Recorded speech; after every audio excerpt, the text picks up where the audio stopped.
পড়িল আমি কি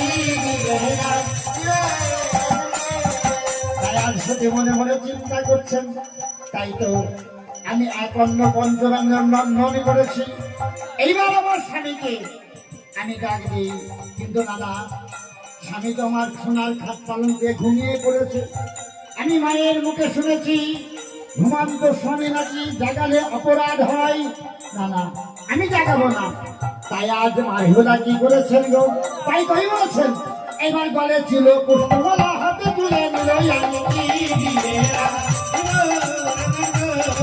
এইবার গলে ছিল পুষ্পমালা হাতে তুলে নিল